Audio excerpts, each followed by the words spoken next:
Today we begin the 11th letter. This letter is a very, very high bar set by the Alter Rebbe. You could almost say that it's an ideal that is, for the most part of us, and for the most part of any people, beyond our achievement. So I would suggest that this is what we're going to learn is not about the achievement, but it's about the direction that we go in. In other words, to achieve this in an absolute manner is, not so likely, but that what we grow in this direction is definitely very likely. As, who are we? BIT, Beinoni in training. So since we're in training to become true servants of God, having this focus and this high bar beyond us that we look up to and try to recognize that this is a real truth, and again, striving in that direction. So with that in mind, Alter Rebbe begins this letter, Lahaskil Chabina, as it's called, the enlightened, to enlighten you with understanding. And he says, this is not the path that to have God dwell amongst you, to live a life of the flesh, and even of family life, and for sustenance as an end in itself. Rather, we should desire in even the essentials in life for purposeful need. For purposeful need. And this is the idea our sages say, that we should nullify our will out of deference to God's will. Well, the simple meaning is, do what God wants. No, the Alter Rebbe takes this a much more profound idea that we actually shouldn't even have a will. No desire whatsoever for worldly matters. Desire for God, desire for connection to God, desire to fulfill our purpose, but no desire for worldly matters. This includes the three basic things of human existence, which is health. Actually, it begins with children, with family life, right? Family life, then health, and then sustenance, livelihood. Those are the three basic fundamentals, right? That although they are essential, no doubt, but we shouldn't have a desire for themselves as an end in themselves, but only as a mean for accomplishing what our spiritual task is here in this world. Again, this is a very lofty statement that we should be able to nullify our will in such a manner before that we have no will in these things. And this is what our sages also teach. Against your will do you live. In other words, it's against your will, the living of what we call existence, to exist, to take up space, right? And therefore have a total lack of yearning in this regard, to such a degree that whether you have or don't have, it becomes the same. You have an equanimity in regard to whatever it is in your, so to speak, existence. Again, this is a very, very high bar. Some people might say, well, I don't even want that. Which I understand. But the Alter Rebbe is saying that this is true divine service. So for example, family life may mean greatest pleasure. It's even, we want health, and health is the utmost importance, absolutely. But ultimately, that we have family life, that we have relationships, we have close relationships, we have meaningful relationships, we have, and so on, that give us pleasure, like having nachas from your children. But that's all in the human context, which is natural. He said that this is a very high bar. Oh, he didn't say, but that this is, that what it means to nullify your will, that you don't have a will for these things as an end in themselves. In other words, the pleasure in your child that you have just because it brings you joy, and that's what you seek. Or to have health because it makes me feel good, right? Or I have livelihood because it makes me feel, productive, that I'm, working. It makes me feel good that I can now take care of my existence, my needs, and family needs, and so on and so forth. But now, that doesn't mean that we shouldn't have good health and shouldn't have sustenance, and of course to have a family life that is pleasurable, but it's as a means. In other words, health is not an end in itself. What do you need good health for? If you need it for feeling good because you don't want to feel pain, that's what he's talking about. If you want to have livelihood so you could just, have comfort in your life, not have anxiety that, where is my next dollar coming from, and where's my next meal coming from, or whatever, my next vacation. That's what he's talking about. In other words, yeah, you can have all of those things, but you are having those things to serve God, not to serve oneself. In other words, health, I need health. You know why? So I can do the mitzvah better. So I can fulfill my purpose better. I should have, livelihood. Why?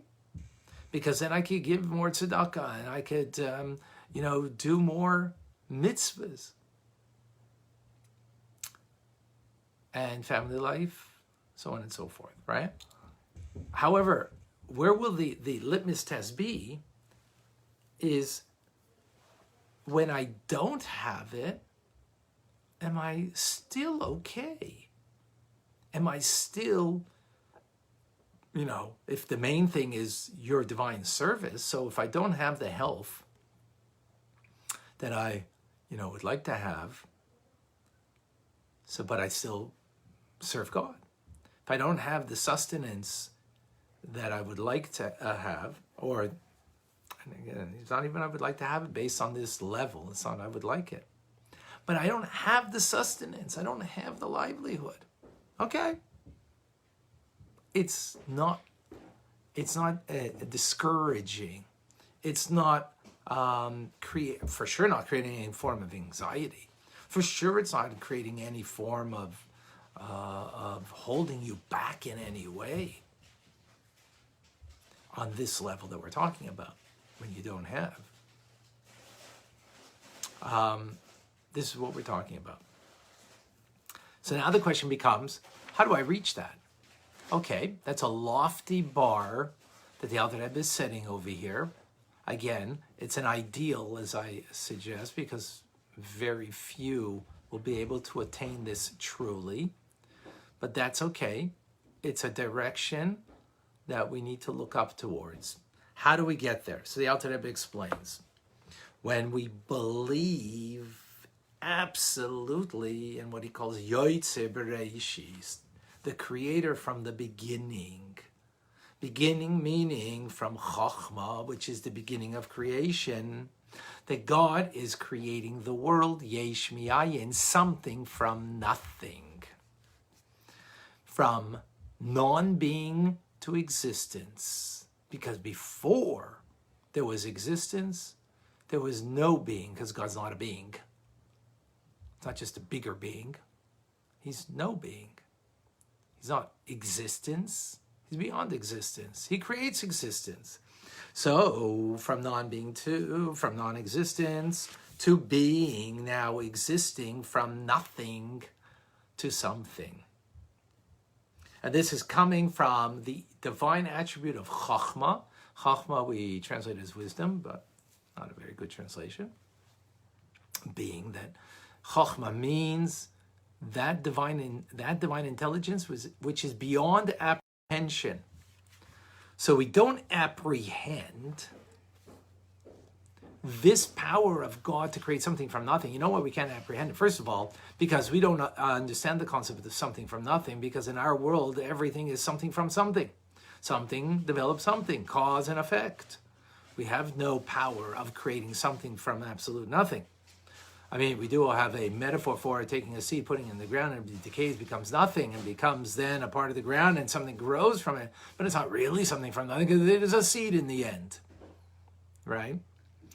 God didn't start with a seed, not with even a mustard seed, not with a molecule, not with a protein, nothing.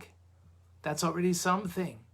That's how he began, and he creates. And now when he's creating, is that something that he did 5,700 years ago plus? No. I mean, yes, then. But he's doing it now also. He's creating every moment something from nothing from his divine wisdom. Animating it every moment, continuously creating from his divine wisdom. So what does that mean? What does that mean? Think about it. Contemplate about that for a moment. It's a powerful idea. Meaning that at this moment, God is creating this moment. What does it mean he's creating this moment? Do you know what that means? Whatever that moment is that he is creating, it's him in his divine wisdom in that moment. That means that that moment, there can't be any bad there. It can only be good. In other words, really what it is, for those who remember, it's a Kodak moment. God's creating this moment. This moment is a Kodak moment because God's wisdom is where the source of it that is being created, something from nothing. Every moment, this moment is indeed a Kodak moment. And therefore, a person couldn't even entertain a thought of suffering if they understood that. Not even when it comes to family life, to children, not even when it comes to our health, and not even when it comes to our livelihood. Whatsoever, no worldly suffering. Because the divine wisdom is of God, and therefore it's only good. It transcends anything that we can apprehend. And as a result, yes, as our sages say, no evil descends from above. Nothing but everything being good. Again, it doesn't mean we apprehend this. It doesn't mean we understand it. That's why the Alter Rebbe says we have to have an absolute belief. And Yetzer Bereshis, a belief. It's not something we can understand. How this is absolutely a Kodak moment, when it's a moment of suffering we're suffering in our health or any other area of life that's essential. So it doesn't mean we understand it. Oh, I understand why I'm suffering. I know why this is good for me. Now sometimes maybe we do, but not necessarily. But it is good. You know what a metaphor for this is when you're seeing, looking at a bright sunny day at the sun. It's sunlight that gives life. It gives life. But yet, when you're looking at it, it's blinding. Because it's very powerful. You don't have your sunglasses on. You're looking at it. It's blinding. So likewise, this good that's coming from above is very powerful and very blinding. And how do we experience it? We feel it as pain. But what are we learning here? That when we meditate and think about it, contemplate it, what is it? It's not evil. Not evil. It is only good. The Alter Rebbe says this is the essence of our faith, and this is what we were created for. That there's no place void of God. He's everywhere. And in the light of God's countenance, there is life. So when we understand this, it is a Kodak moment that this is being created by God. And even though there's a spirit here of what could be painful, right? But it wouldn't be painful. We'd be able to accept it with equanimity, with an equilibrium, with an equality. Not only that, but there'll be strength and gladness in that place because God's there. There'll be strength first. Strength meaning, I'm going to let this overpower me. I'm not going to let this control me. I'm going to have strength. And not only that, but gladness. That's very powerful. Now again, this is not necessarily we apprehend this, but this is our absolute faith. We understand why it has to be this way. God's not devoid of any place. God's recreating the world at every moment.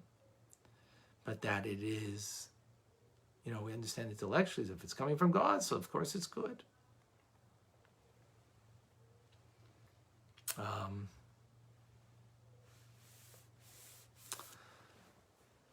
Beautiful story of Reb Zusha from Manipur.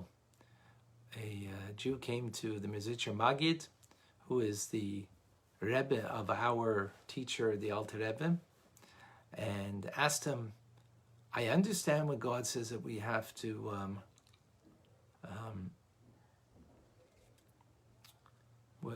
thank God for all the good that we have in our lives. But how can we thank God equally for the bad? Equally? How does that make sense? How do we understand? How can that be? So he told me, go to my chassid Reb Zusha. So he went to Reb Zusha in the town of Manipur, and he came and spent a few days by him, and told him after a few days spending with him, and he looks and sees how he lives in abject poverty. His children don't have what he would consider sufficient. What this Jew that was coming that would consider sufficient. And he's really deprived of just basics of life. So he told him, I am coming from a shlichus, as a mission from the Mezritcher Magid, to ask you a question, the ultimate question. How can you celebrate? How could you bless God equally for the good and the bad? To understand that this is from God is one thing, but to equally. So Rabbi Zusha looked at him puzzled. He says, I have no way to explain that to you. Because for me, everything in my life is only but good. And of course, with that, he gave the explanation. When you give a judgment to something that it is bad,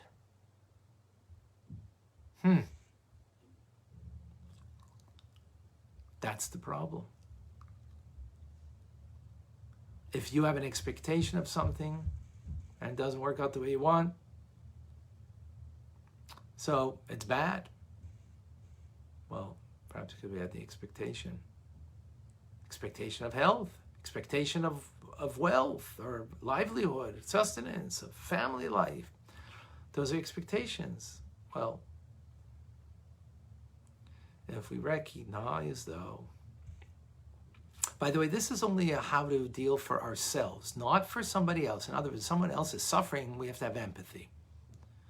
We have to have empathy for their suffering. So this has got nothing to do on how someone else is going through their tragedy in life, through their suffering of, God forbid, some disease or whatever the case may be. That's a mitzvah to have empathy. It's not a mitzvah to have empathy for yourself. That's called self-love. That's not empathy. That's why me, right? I deserve more, or I want more, or at least I want more. Here the Alter Rebbe is saying, if we recognize that God is in this moment creating it, something from nothing, therefore it's coming from God's divine wisdom of Chachma. This is the source of the the creative power of this moment. Therefore, God is very much here, and therefore it is only but good. It's only but good and nothing else. A lot more on this powerful idea to come. Okay, any questions? I'm not going to repeat everybody that came on. What happens if you don't have livelihood and you're not okay without means to give tzedakah?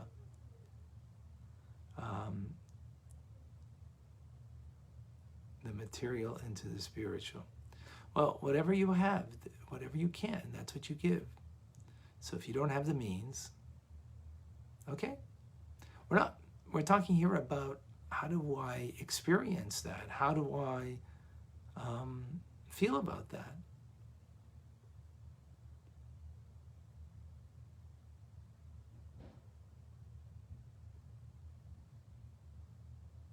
Okay, thank you, Sina.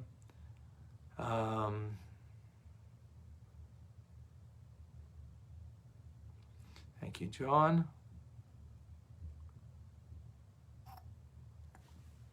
Yes, Abachi says the deep concept in every moment is essentially good and hard to grasp during challenging times. Absolutely. Again, this is a very high bar. If we don't achieve it, don't get down on yourself. Oh, I'm a failure. Look at this. I'm troubled. I have some anxiety because of my livelihood.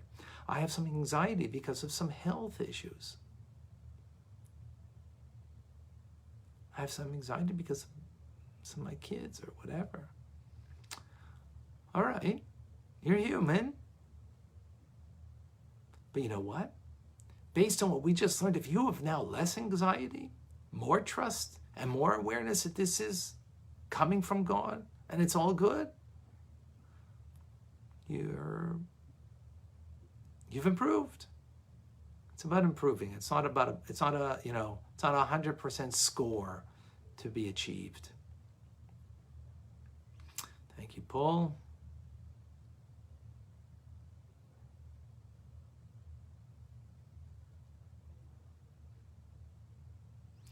Erica, very good metaphor. Thank you, Erica. If one would think about a woman who's, giving birth, and it's extremely painful, but yet there's a great good that comes from that pain. Absolutely. That's the consequence, though. But here is in the pain itself. So it's not, I'll go through this pain in order to get the good afterwards. The Alter Rebbe is saying much more deeply here is that in the pain itself is only good. Not because the outcome will be good. That's the normal way we would look at things. No pain, no gain. Yes. So a woman has to go through a lot of pain to get the greatest gain. Life of a child. That's the greatest gain. Absolutely. But here we're talking about beyond, much more deep idea than no pain, no gain. It's not about the gain. It's the pain itself is good.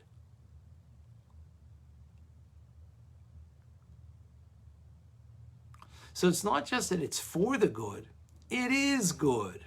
That's the point over here. That's what makes it even harder, that it's for the good. Okay, perfect example that you gave, Erica, of a woman giving birth, 100%, perfect. But this is much more profound than that.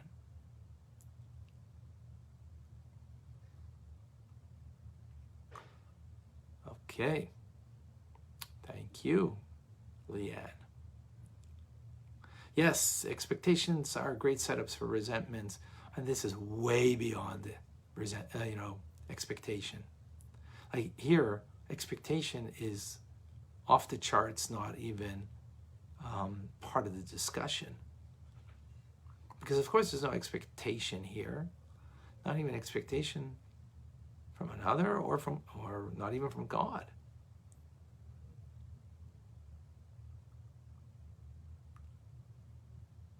Can we really punish people for doing bad if it's really good? Oh, Alice, excellent question. We're not going to deal with that today. We're going to deal that in letter,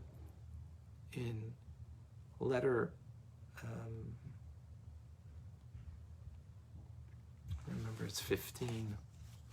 We're going to be dealing with it soon. Excellent question. And we'll get there.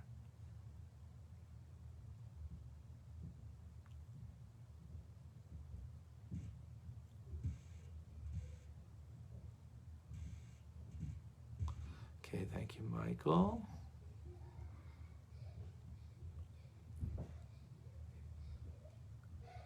All right, folks, this one to share. Gotta share this one. Again, sharing is caring. I'm Rabbi Ronnie Fine, coming to you from my home in Montreal, Canada. It's a privilege and a pleasure to share with you the Tanya. Have a wonderful day, and may it be full of Kodak moments with revealed goodness. All the best.